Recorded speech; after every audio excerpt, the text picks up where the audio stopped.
Alright, so let's look at how we can create our table and then graph those points in line that relate to this function. So if I'm going to do the function x divided by 3 minus 1, that means I'm going to take my input, divide by 3, and subtract 1. So if I do that, my first value, I would end up with negative 2 minus 1 is negative 3. When I do negative 3 over 3 minus 1, I end up at negative 2.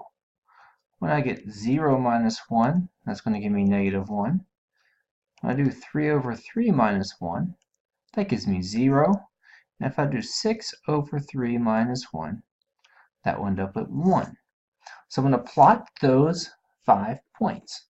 So I come to my left 6 and I go down 3.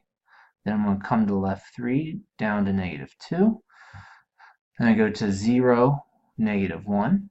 Then we'll come over to 3, 0. And then I go to 6, 1. And now I can see that's a line.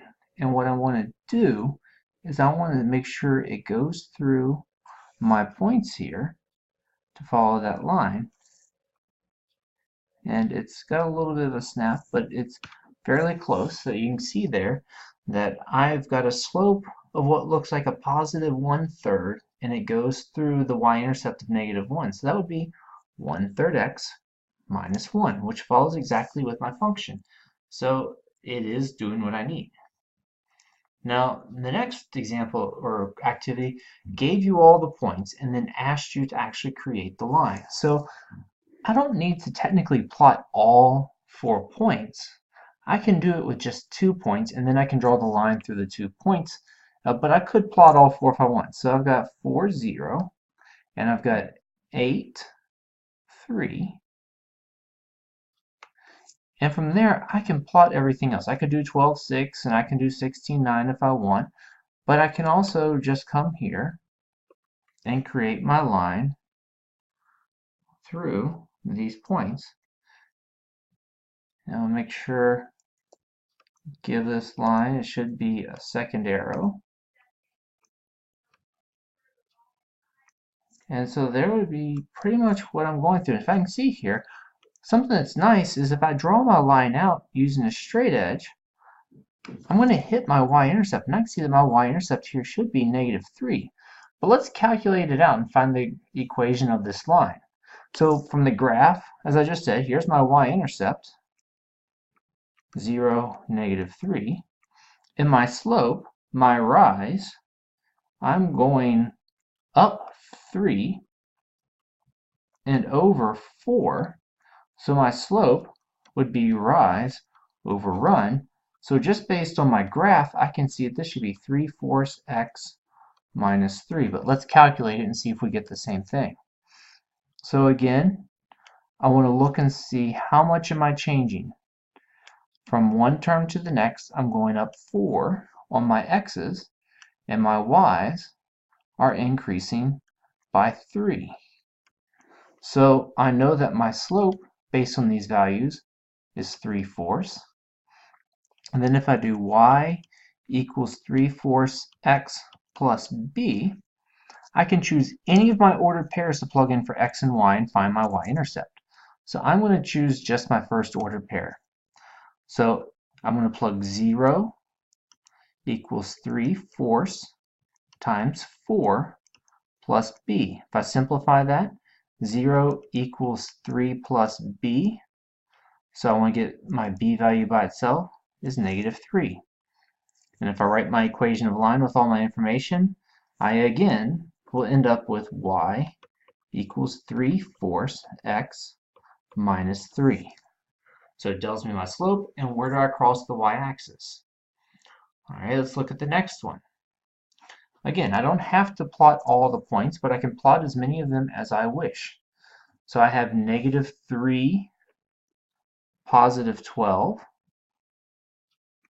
and then I have positive 3, positive 4.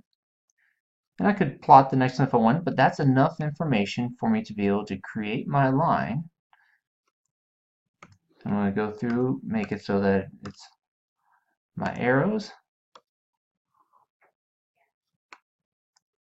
So I draw it through, try to get it as much as possible, to get as accurate as possible.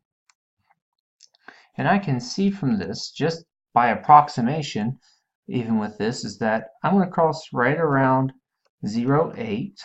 So I expect my y-intercept to be around 8.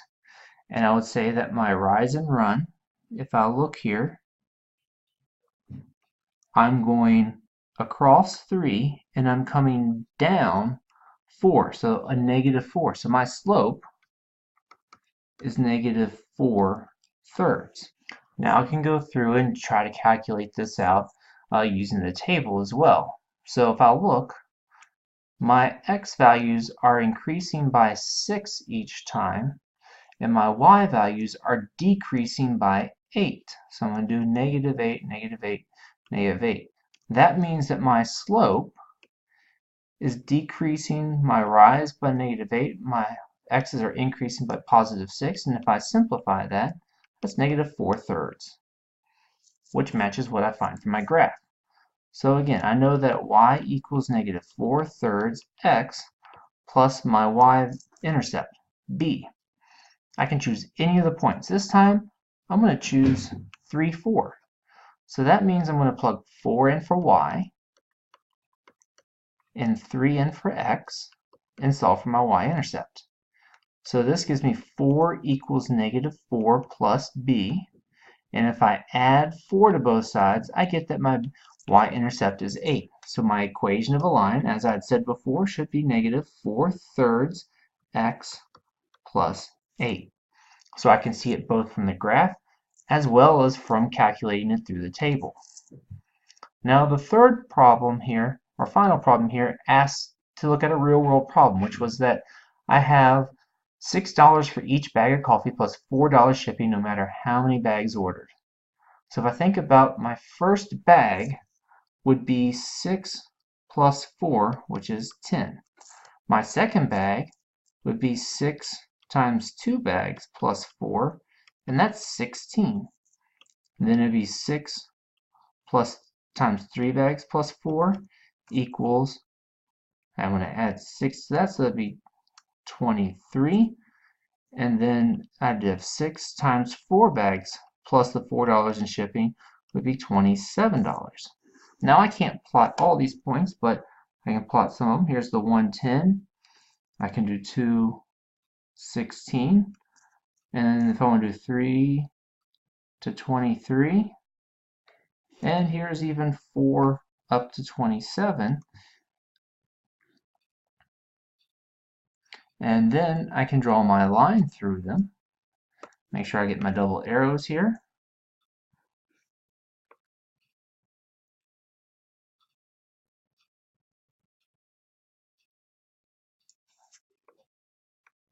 Oop. Move that one out of the way here.